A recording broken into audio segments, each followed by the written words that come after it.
స్నేహితులారా, ఈ సమయాన్ని బట్టి దేవునికి వందనాలు తెలియజేస్తూ ఉన్నాను. ప్రేమపూర్వకంగా మిమ్మల్ని అందరినీ వాక్య ధ్యానంలోనికి ఆహ్వానిస్తూ ఉన్నాను.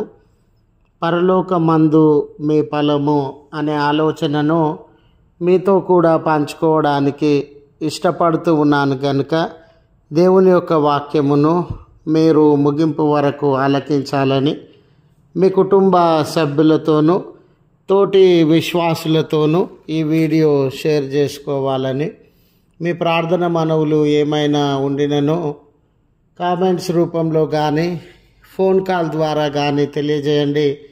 నమ్మకంగా మీ కొరకు ప్రార్థిస్తాము. ఈ వీడియో మీ ఆధ్యాత్మిక జీవితంలో ఉపయోగకరంగా ఉంది అని మీకు అనిపిస్తే దయచేసి ఈ ఛానల్ను సబ్స్క్రైబ్ చేసుకొనవలసినదిగా మనవి చేస్తూ ఉన్నాను. లేఖనము మత్తయి సువార్త 5వ అధ్యాయం 12వ వచనము చివరి భాగము, సంతోషించుడి, ఆనందించుడి, పరలోకమందు మీ ఫలము అధికమగును. స్నేహితులారా, మానవులుగా మనము ఎప్పుడు సంతోషాన్ని, ఆనందాన్ని వ్యక్తపరుస్తాం. మనకేదైనా లాభము, మేలు కలిగినప్పుడు, మనకు ఏదైనా లోక సంబంధమైనటువంటి సంపద, ఉద్యోగము, మంచి పేరు, ప్రఖ్యాతులు, పదవులు, గౌరవ మర్యాదలు, విలువైన వస్తు సంపద, ఇవన్నీ మన జీవితంలో లభించినప్పుడు మనం సంతోషించేటటువంటి వారంగా, ఆనందించేటటువంటి వారంగా ఉంటాం.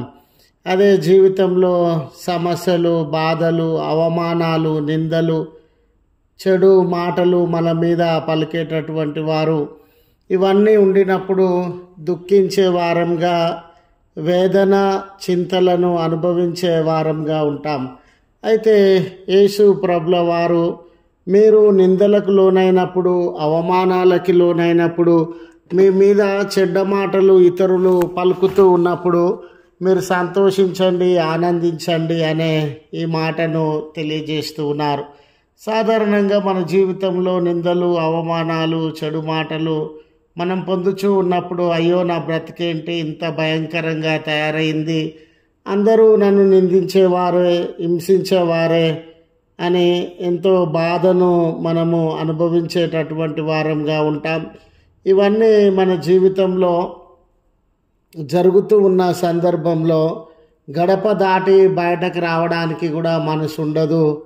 మనము తల ఎత్తుకొని తిరగడానికి కూడా మనసు లేకుండా ఎంతో అవమానానికి లోనయ్యేటటువంటి వారంగా ఉంటాం. అయితే రక్షణ చరిత్రలో మనం గమనించినప్పుడు వీళ్ళు వాళ్ళని కాదండి, మంచివారు, దేవుని అందలి భయభక్తులు కలిగినటువంటి వారు, విశ్వాసులు, దైవజనులు, దేవుని కొరకే ఈ లోకంలో జీవించేటటువంటి వారందరూ కూడా నిందలను, అవమానములను, చెడు మాటలను ఈ లోకంలో అనుభవించినటువంటి వారే. కాలమని సంబంధం లేదండి. అది కాలం ఏదైనా, తరాలు ఏవైనా, దినాలు ఏవైనా, దైవజనులు, విశ్వాసులు, దేవుని అందలి భయభక్తులు కలిగి ఆయన సాక్షులుగా ఈ లోకంలో జీవించేటటువంటి చాలామంది నిందింపబడిన వారే, హింసింపబడినటువంటి వారే, చెడు మాటలకు లోనైనటువంటి వారే. ఏలియా లాంటి వారు, మోషే లాంటి వారు, మరి ఇర్మియా లాంటి వారు, ఎంతోమంది ఈ లోక సంబంధమైనటువంటి వ్యక్తుల చేత నిందింపబడి, అవమానింపబడి, చెడు మాటలకి లోనయ్యి ఎన్నో సమస్యలను, శ్రమలను, నిందలను, కన్నీళ్లను అనుభవించినటువంటి వారుగా ఉంటారు. వీరి జీవితం అంతా శ్రమలు, కొట్టబడము, తిట్టబడము, అవమానింపబడము, నిందల పాలు కావడాన్ని మనము గమనించేటటువంటి వారంగా ఉన్నాం. అయితే ఇలా నిందలు, అవమానాలు కలిగినప్పుడు మన జీవితంలో ఎంతో నష్టాన్ని, చెడ్డ పేరును అనుభవిస్తాం. నలుగురిలో పలచనైపోతాం. మనకున్నటువంటి సానుకూలతలు తొలగిపోతాయి. సమాజంలో మన విలువ తగ్గిపోయి మనము చాలా ఇబ్బందులను ఎదుర్కొనేటటువంటి వారంగా ఉంటాం. అందుకే నిందలు, అవమానాలు, చెడ్డ పేరు, చెడు సాక్ష్యములు, మాటలు మన మీద రాకూడదు అని మనము తలపోస్తూ ఉంటాం. అయితే స్నేహితులారా, లోక సంబంధమైనటువంటి వారు లోక సంబంధమైన మనసును కలిగి ఉంటారు. దైవ సంబంధమైనటువంటి వారు దైవ సంబంధమైన మనసును కలిగి ఉంటారు. లోక సంబంధమైన మనసు కలిగినటువంటి వారు దైవ సంబంధమైన విషయాలను అర్థం చేసుకోవడానికి వీలు కాదండి. వారు లోక సంబంధులు కనుక లోక సంబంధమైన విషయాలే వాళ్ళు అర్థం చేసుకుంటారు, కానీ దైవ సంబంధమైన విషయాలను వారు వ్యతిరేకించేటటువంటి వారుగా ఉంటారు. కనుక ఆ దైవ సంబంధమైనటువంటి మనుషులను కూడా ఈ లోక సంబంధమైన మనసు కలిగినటువంటి వారు వ్యతిరేకించేవారుగా, నిందించేటటువంటి వారుగా ఉంటారు. ఇలాంటి తరుణంలో నా నిమిత్తము జనులు మిమ్మల్ని నిందించి, హింసించి, మీ మీద చెడు మాటలు ఎలా పలుకున్నప్పుడు మీరు ధన్యులు. చూడండి, కొట్టబడడం ధన్యత, తిట్టబడడం ధన్యత, అవమానింపబడడం ధన్యత.